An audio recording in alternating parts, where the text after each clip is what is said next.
Assalamu alaikum wa rahmatullahi wa barakatuhu. Lesson number 3, Dark River and Golden Eyed.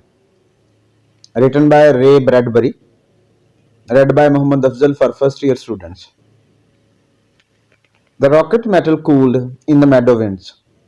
Its lid gave a bulging pop. From its clock interior stepped a man, a woman, and 3 children. The other passengers whirled away across the Martian meadow, leaving the man alone among his family. The man felt his hair flutter and the tissues of his body draw tight as if he were standing at the center of a vacuum. His wife before him seemed almost to whirl away in smoke.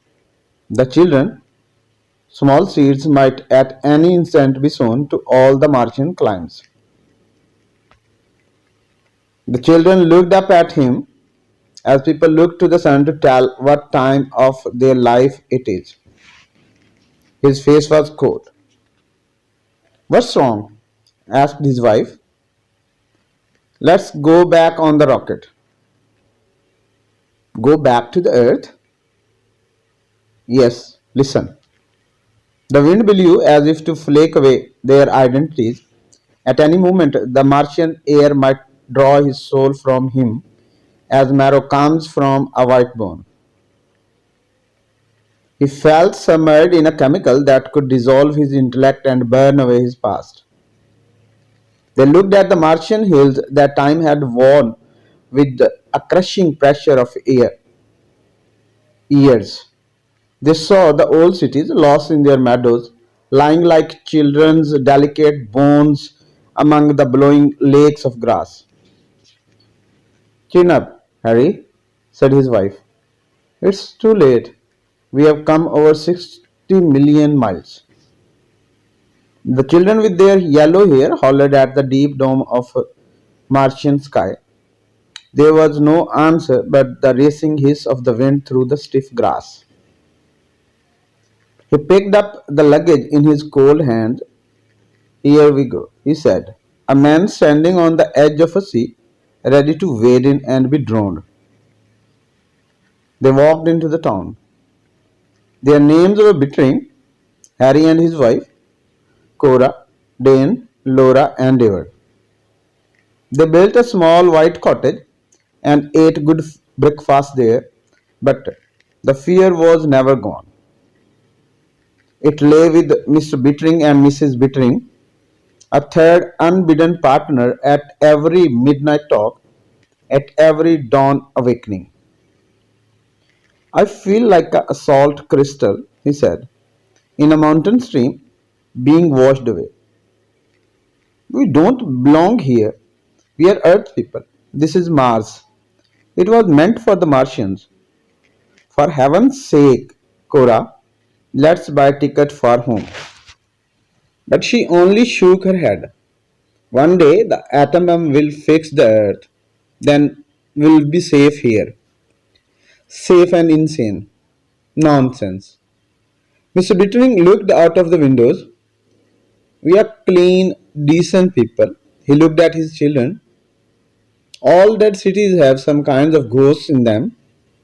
Memories, I mean." He stared at the hills. "You see a staircase, and you wonder what Martian looked like climbing it. You see Martian paintings, and you wonder what the painter was like. You make a little ghost in your mind, a memory. It's quite natural. Imagination." He stopped. "You haven't been prowling up in those ruins, have you?" "No, Papa." David looked at his shoes. "See that you stay away from them. Past the jam." "Just the same," said little David, "I bet something happens." Something happened that afternoon. Laura stumbled through the settlement crying. She dashed blindly onto the porch. "Mother, father, the war, earth," she sobbed. A radio flash just came. Atom hit New York. All the space rockets have blown up. No more rockets to Mars, ever. Oh, Harry, the mother held on to her husband and daughter. Are you sure, Laura? Asked the father quietly. Laura wept. We are stranded on Mars forever and ever. For a long time there was only the sound of the wind in the late afternoon. Alone, thought Bittering. Only 1,000 of us here. No way back. No way. No way. Sweat poured out from his face and his hands and his body. He was drenched in the hotness of his fear. He wanted to strike Laura, cried, "No, you are lying. The rockets will come back." Instead, he stroked Laura's head against him and said, "The rockets will get through someday." "Father, what will we do?" "Go about our business, of course. Raise crops and children. Wait, keep things going until the war ends and the rockets come again." The two boys stepped out onto the porch. "Children," he said, sitting there, looking beyond them, "I have something to tell you." "We know," they said. He looked with dismay at their house. Even the house. The wind has done something to it. The air has burned it. The fog at night. The boards. All warped out of shape. It's not an earthman's house anymore. Oh, your imagination. He put on his coat and tie. "I'm going into town. We have got to do something now. I'll be back." "Wait, Harry," his wife cried. But he was gone.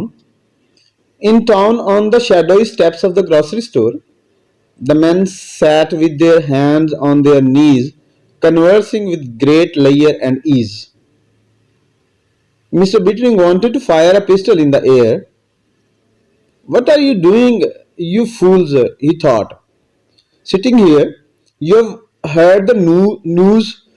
We are stranded on this planet. Well, move. Aren't you frightened? Aren't you afraid? What are you going to do?" "Hello, Harry," said everyone.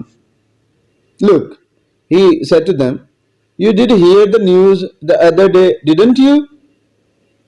They nodded and laughed. "Sure, sure, Harry." "What are you going to do about it?" "Do, Harry, do. What can we do?" "Build a rocket." "That's what?" "A rocket, Harry. To go back to all that trouble." "Oh, Harry, but you must want to go back. Have you noticed the peach blossoms, the onions, the grass?" "Why, yes, Harry. Seems we did," said one of the men. "Doesn't it scare you?" "Can't recall that it did much, Harry." "Idiots." "Nah, Harry." Bittering wanted to cry. "You've got to work with me. If we stay here, we will all change. The air. Don't you smell it? Something in the air. A Martian virus, maybe. Some seed or a pollen. Listen to me." They stared at him. "Sam," he said to one of them. "Yes, Harry." "Will you help me build a rocket?" "Harry, I got a whole load of metal and some blueprints. You want to work in my metal shop on a rocket? You are welcome. I'll sell you that metal for $500. You should be able to construct a right pretty rocket if you work alone in about 30 years. Everyone laughed. Don't laugh. Sam looked at him with quite good humor. "Sam," Bittering said, "your eyes?" "What about them, Harry? Didn't they used to be grey?" "Well, now I don't remember." "They were, weren't they?" Why do you ask, Harry? Because now they are kind of yellow colored. Is that so, Harry? Sam said casually. And you're taller and thinner. You might be right, Harry. Sam, you shouldn't have yellow eyes. Harry, what color of eyes have you got? Sam said. My eyes? They're blue, of course. Here you are. Harry, Sam handed him a pocket mirror. Take a look at yourself. Mr. Bittering hesitated and then raised the mirror to his face. There were little, very dim flecks of new gold captured in the blue of his eyes. Now, look what you have done, said Sam a moment later. You have broken my mirror. Harry Bittering moved into the metal shop and began to build the rocket. Men stood in the open door and talked and joked without raising their voices. Once in a while they gave him a hand on lifting something, but mostly they just idled and watched him with their yellowing eyes. It's supper time, Harry, they said. His wife appeared with his supper in a wicker basket. I won't touch it, he said. I'll eat only food from our deep freeze, food that came from the earth, nothing from our garden. His wife stood watching him. You can't build a rocket. I worked in a shop once when I was 20. I know metal. Once I get it started, the others will help, he said, not looking at her, laying out the blueprints. Harry, Harry, she said helplessly. We have got to get away, Cora.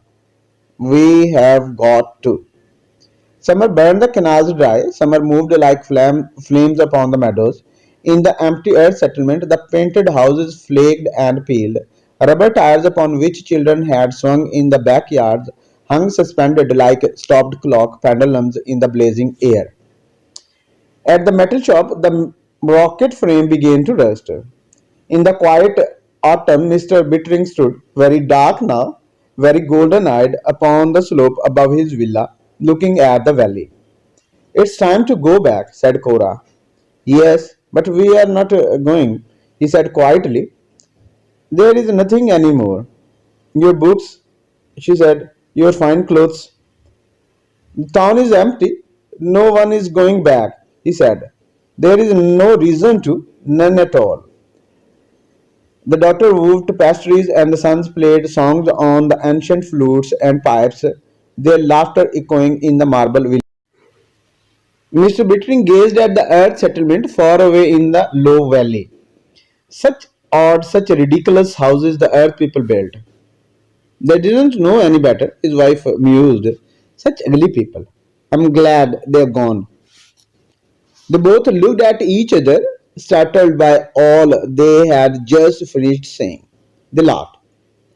Where did they go? He wondered. He glanced at his wife. She was golden and slender as his daughter. She looked at him and he seemed almost as young as their eldest son. I don't know, she said. We will go back to the town maybe next year or the year after or the year after that, he said calmly. Now I'm warm. How about taking a swim? They turned their backs to the valley.